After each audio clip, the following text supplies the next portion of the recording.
Good morning, everyone. Tēnā koutou, and welcome to this briefing session on our final decisions on the new regulatory regime for fibre. I'm Tristan Gilbertson, Telecommunications Commissioner, and I'm joined this morning by our Deputy Chair, Sue Begg, and the senior team who have been working on this important project. I'm going to begin this briefing with a reminder of the context for our final decisions. I'll then run through our decisions at a high level, focusing on the difference between draft and final. First, we'll look at the information disclosure decisions for all fibre providers that were released on the 30th of November. And then we'll look at the decisions we've released this morning on the first price quality path for Chorus, including the value of Chorus's transitional initial regulatory asset base. We can then wrap up with a reminder about what happens next as the regime goes live, and take some questions in the time we have left. So if you have anything, please feel free to send that through using the chat function. Today is a significant milestone for the Commission and the industry. With our decisions today, we've completed our work on the key building blocks for fibre regulation, and the new regime is ready to go live on the 1st of January next year. This has been a significant undertaking and reflects just how essential fibre has become to every aspect of social and economic life in New Zealand. Our job has been to deliver a new regime that ensures quality, value and choice for consumers, while also promoting ongoing investment in this essential infrastructure. The final decisions we've issued today, sitting alongside the anchor service regulations issued recently by the Minister, are designed to achieve that objective and provide a smooth transition from the old into the new regime. So let's look now at our final decisions, starting with information disclosure. Information disclosure lays the foundation for the entire regime. It applies to all fibre providers, Chorus, Enable, Tuatahi and North Power, and has proven to be a powerful tool in other sectors such as electricity and gas, where similar requirements apply. Information disclosure shows how fibre providers are performing individually and compared with each other over time. This encourages them to innovate, invest and improve efficiency so that consumers receive high quality and affordable services. Our final decision is to require information disclosure in 4 key areas: financial planning and performance, asset management, contracts and pricing, and quality. This is unchanged from our draft decision. However, following workshops with stakeholders after the draft, we've sought to reduce compliance costs and complexity in 3 key ways. First, we've designed the new requirements to fit with existing UFB requirements as far as possible. Second, we've decided to progressively phase in the new requirements so that providers have time to adapt their existing processes and procedures. And third, we've aligned certification requirements with existing processes as far as possible. These changes should result in a practical, workable and achievable set of requirements that deliver their statutory purpose. We expect to refine these requirements over time as the performance of fibre providers becomes better understood and to reflect ongoing changes in the competitive landscape. Turning next to the revenue path. As you can see, our final decision results in a maximum total allowable revenue, or MAR, of $2.227 billion over the 3 years of the first regulatory period. Allowable revenues increase over the period in line with increasing fibre uptake, with smoothing applied. This results in a revenue path of $690 million for 2022, $747 million for 2023, and $790 million for 2024. This provides for a smooth transition of prices into the new regime for consumers. To put these figures into perspective, the final MAR for the period is $60 million, or around 3% higher than our draft decision, but $88 million, or around 4% lower than Chorus's estimate. In terms of the key changes between draft and final, as you can see from the waterfall diagram, the MAR has increased in value in two areas.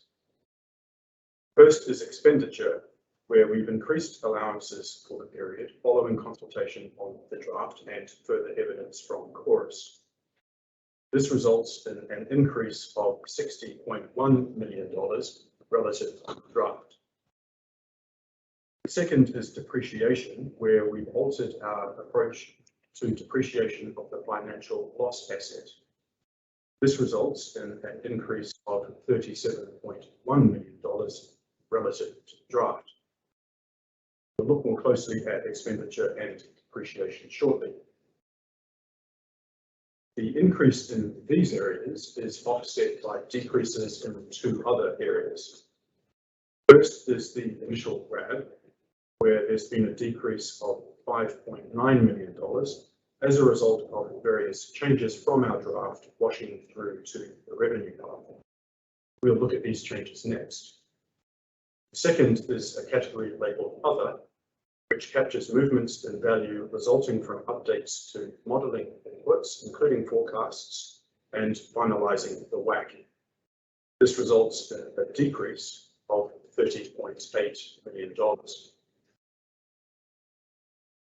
Turning next to Chorus's initial regulatory asset base, or RAB.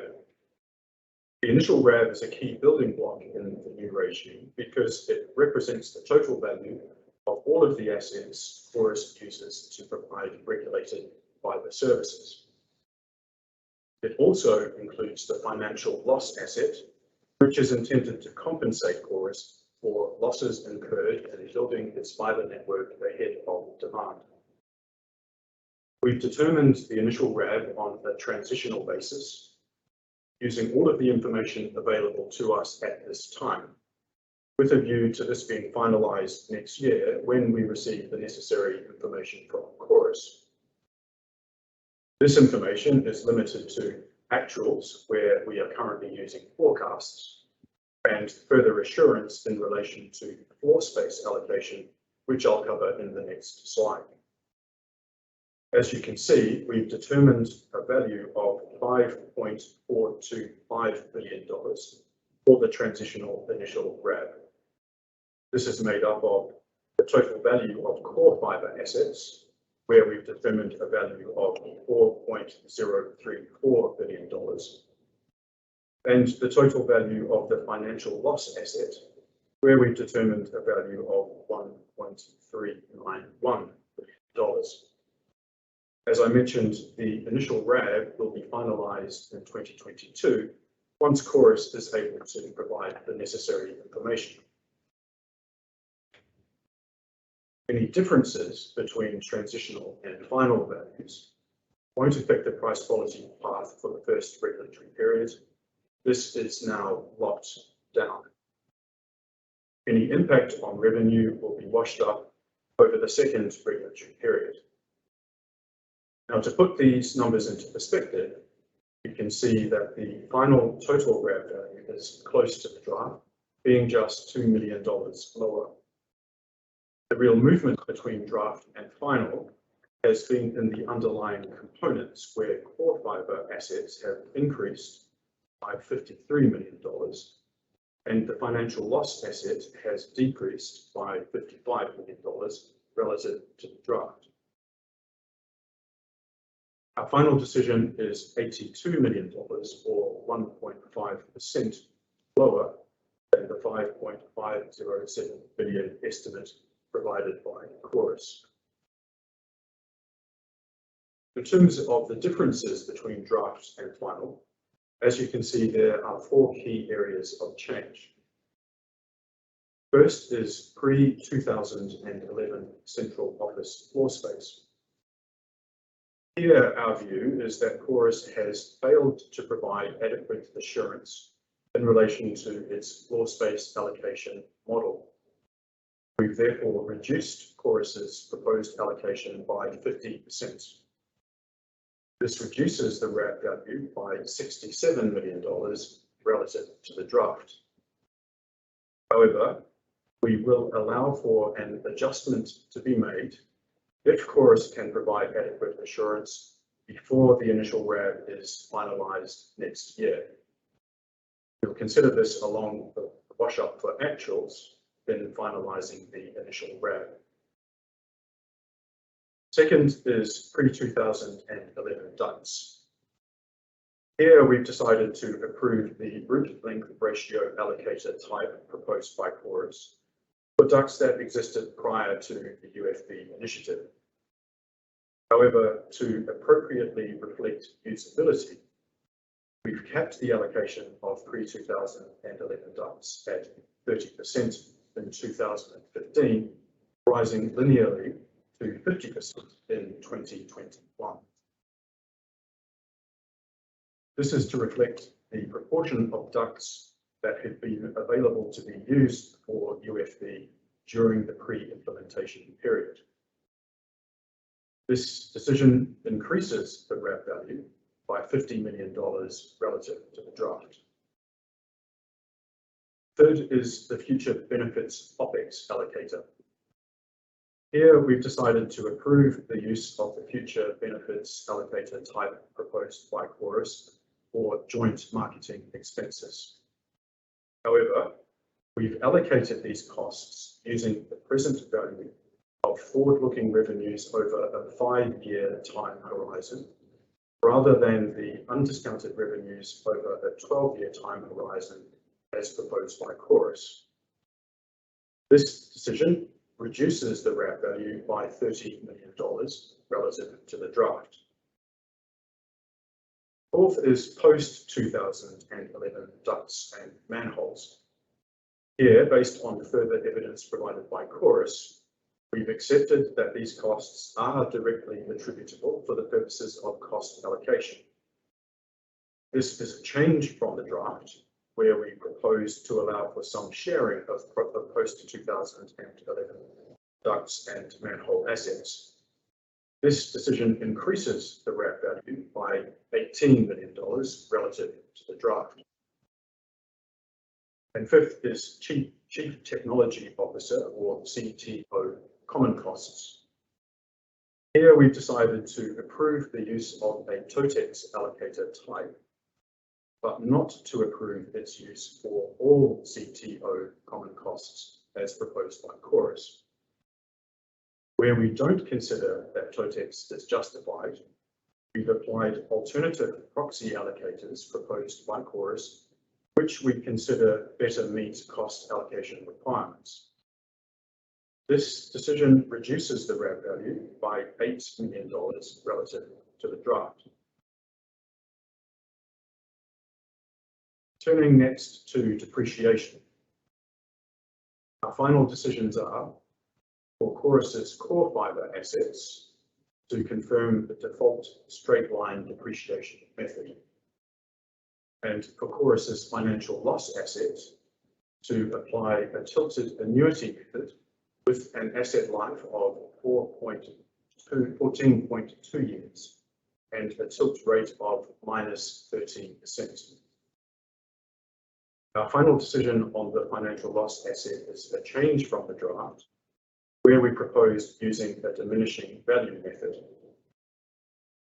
We've reached the view that tilted annuity delivers the 2 key benefits we identified with diminishing value, while also avoiding the downside of a diminishing value approach. The benefits of tilted annuity are that it enables the financial loss asset to be recovered more quickly than under the default method, and it brings forward revenue to allow for a smooth transition in revenues in this case around $248 million, in a net present value neutral way. The downside tilted annuity avoids is an end-of-life adjustment of about $200 million that would otherwise be required with the diminishing value method. We therefore prefer a tilted annuity approach for the purpose of our final decision. Turning next to expenditure, you'll see that we have approved total expenditure of $1.318 billion. This is an increase of $63 million over our draft decision, but is $173 million less than Chorus proposed. This divides into base capex of $582 million, which is $46 million above the draft. Connection capex of $303 million, which is $19 million above the draft, and OPEX of $434 million, which is $2 million lower than the draft. This shift in the numbers reflects our consideration of the submissions made by stakeholders and the further evidence provided by Chorus in response to the draft decision. We've applied the expenditure objective set out in the input methodologies to the further material we've received. This requires Chorus to satisfy us that proposed expenditure reflects the efficient costs of a prudent fibre network operator in delivering services of appropriate quality.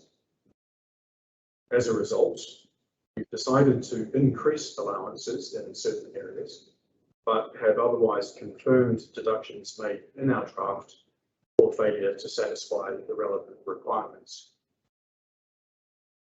We've also confirmed our draft that some of the capex that we've excluded because it's too uncertain at this time can still be applied for later under the individual capex mechanism. An example is proposed incentive payments, which we've allowed for 2022, but excluded for 2023 and 2024. Incentive payments for these later years can be requested as individual capex subject to the relevant requirements. There's a total of $24.2 million remaining from Chorus's proposal in that category.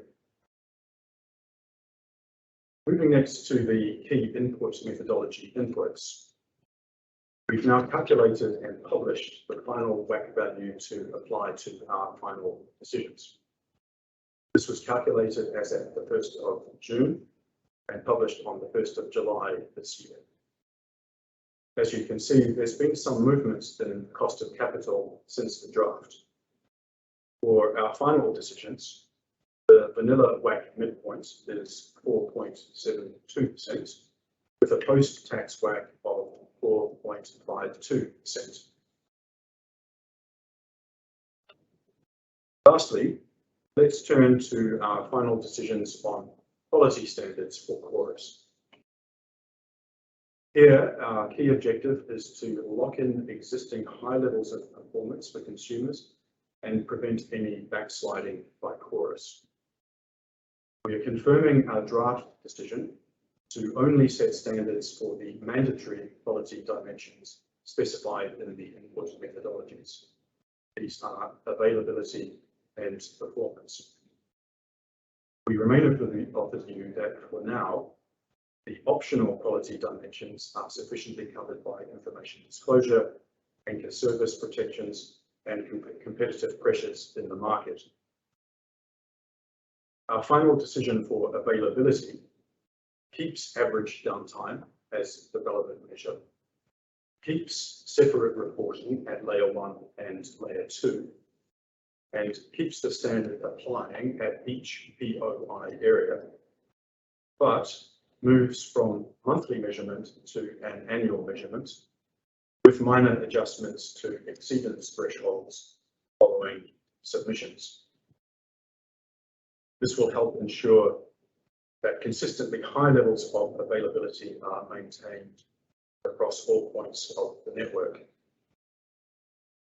Our final decision for performance keeps port utilisation as the relevant measure and keeps the 90% utilisation level, but increases the threshold from 0.10% to 0.12%.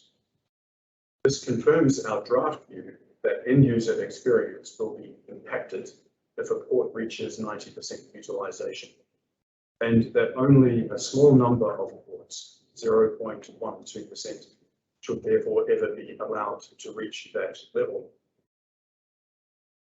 Our view is that these mandatory standards, combined with information disclosure, anchor service protections and competition, will ensure ongoing high levels of performance for consumers. So that brings me to the end of this presentation, which I hope gives you a useful overview of our final decisions. With information disclosure requirements now set and the price quality path now in place, the new regime is ready to go live on the 1st of January next year as required. As I mentioned earlier, we will update the Transitional Initial RAB next year after we get the information we need from Chorus.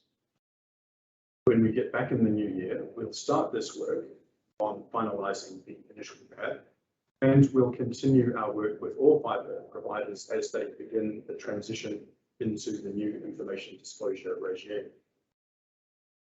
You can expect a process update from us early in the year covering both of these things.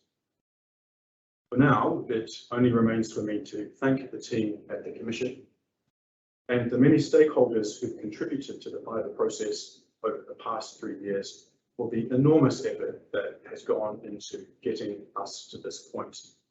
Thank you all very much for your positive engagement and constructive input. Mihi nui kia koutou katoa. We can now take some questions in the time we have. James, is any? I guess just as a question to start off, just what should the average consumer sort of see as a result of this decision once they're taken beyond that? Well, we've designed the new regime to ensure a smooth transition, including in terms of price and quality. So it should be seamless, and in fact, most consumers probably won't actually notice any immediate difference at all, with the exception of the upgrade to the Fibre 100 service that's currently being provided by Chorus, the Big Boost, as they've labelled it, which is a very welcome sign that competition and the regulatory settings are operating as intended. And then over the long term, we've ensured that the regime embeds ongoing incentives for Chorus to keep continuing to invest so that New Zealand consumers keep receiving high quality services at competitive prices.